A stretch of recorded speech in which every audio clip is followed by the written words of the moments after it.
خوش آمدید ہماری پروفٹ سیریز میں، جہاں ہم قرآن پاک میں بیان کی گئی انبیاء کرام علیہ السلام کی سچی اور روح پرور کہانیاں جانتے ہیں۔ وہ کہانیاں جو صرف قصے نہیں بلکہ زندگی کے سبق ہیں۔ تمام تعریفیں اللہ رب العالمین کے لیے ہیں جو نہایت مہربان، بے حد رحم فرمانے والا ہے۔ آج ہم آپ کے سامنے پیش کر رہے ہیں حضرت مریم علیہ السلام کی وہ پاکیزہ اور نورانی کہانی جو ایمان کی روشنی، تقوی کا چراغ اور اللہ کی قدرت کا عظیم ترین معجزہ ہے۔ قرآن مجید میں اللہ تعالیٰ فرماتے ہیں، اللہ نے آدم، نوح، آل ابراہیم اور آل عمران کو تمام جہان والوں پر فضیلت دی۔ حضرت مریم علیہ السلام آل عمران کے گھرانے سے تھیں، ایک ایسا گھرانہ جو عبادت گزار، خدا ترس، دیندار اور اللہ کی قربت سے سرفراز تھا۔ آپ کے والد کا نام عمران اور والدہ کا نام حضرت حنہ تھا۔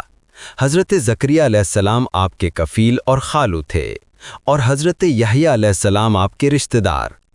حضرت حنہ لمبے عرصے تک اولاد سے محروم رہیں۔ ایک دن انہوں نے ایک چڑیا کو اپنے بچوں کو دانہ کھلاتے دیکھا تو ان کے دل میں شدید خواہش جاگی کہ اللہ انہیں بھی اولاد عطا فرمائے۔ انہوں نے دل سے دعا کی اور اللہ نے ان کی دعا قبول فرما لی۔ جب انہیں حمل ٹھہرا تو انہوں نے اللہ کی راہ میں ایک عظیم نذر مانی، پروردگار، جو بچہ میرے بطن میں ہے میں اسے تیرے لیے وقف کرتی ہوں، اسے بیت المقدس کی خدمت میں لگا دوں گی، یعنی یہ بچہ اللہ کے گھر کی صفائی، عبادت اور خدمت کے لیے وقف ہو جائے گا۔ مگر جب ولادت ہوئی تو بیٹی پیدا ہوئی۔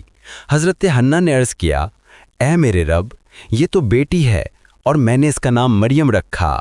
اللہ نے اس بیٹی سے وہ عظیم کام لیا جو کسی مرد سے نہ لیا گیا۔ بیت المقدس میں یہ مسئلہ اٹھا کہ مریم علیہ السلام کی پرورش کون کرے گا؟ تمام بزرگ، علماء اور عبادت گزار یہ سعادت چاہتے تھے۔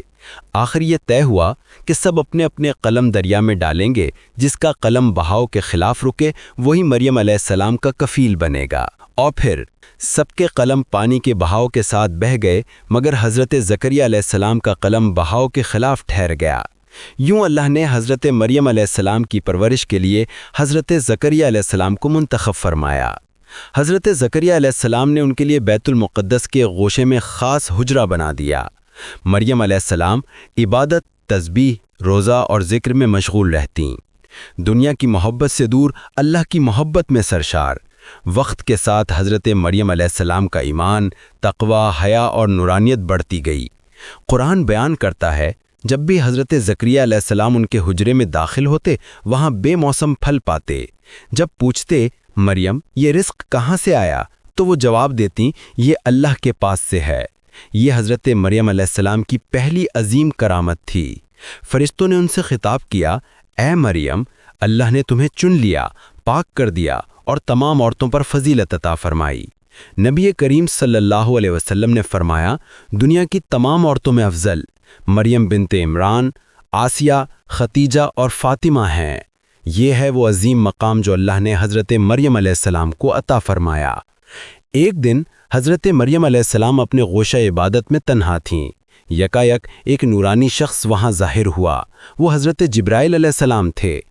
مریم علیہ السلام گھبرا گئیں اور فرمایا، میں تجھ سے رحمان کی پناہ مانگتی ہوں اگر تو خدا سے ڈرتا ہے۔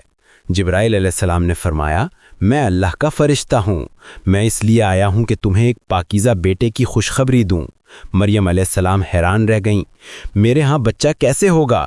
نہ مجھے کسی مرد نے چھوا، نہ میں بدکار ہوں۔ فرشتے نے فرمایا، اللہ کے لیے یہ بہت آسان ہے۔ اللہ کے حکم سے حضرت مریم علیہ السلام کے بطن میں ایک ایسا نبی قرار پایا جسے دنیا بغیر باپ کے دیکھے گی۔ یہ اللہ کی قدرت کا سب سے بڑا نشان تھا۔ مریم علیہ السلام حمل کے دوران عبادت، ذکر اور اللہ کے سہارے زندگی گزارتی رہیں۔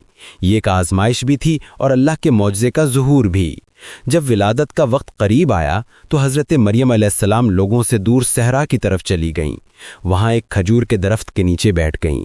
درد کی شدت سے کہنے لگیں، کاش میں اس سے پہلے مر جاتی اور بھولی بسری ہو جاتی۔ اسی لمحے نیچے سے آواز آئی، غم نہ کرو، تمہارا رب تمہارے لیے ایک چشمہ جاری کر چکا ہے، اور حکم دیا گیا، درخت کے تنے کو ہلاؤ، تازہ کھجوریں گریں گی۔ یوں اللہ نے پانی، غذا اور تسلی سب کچھ عطا فرمایا۔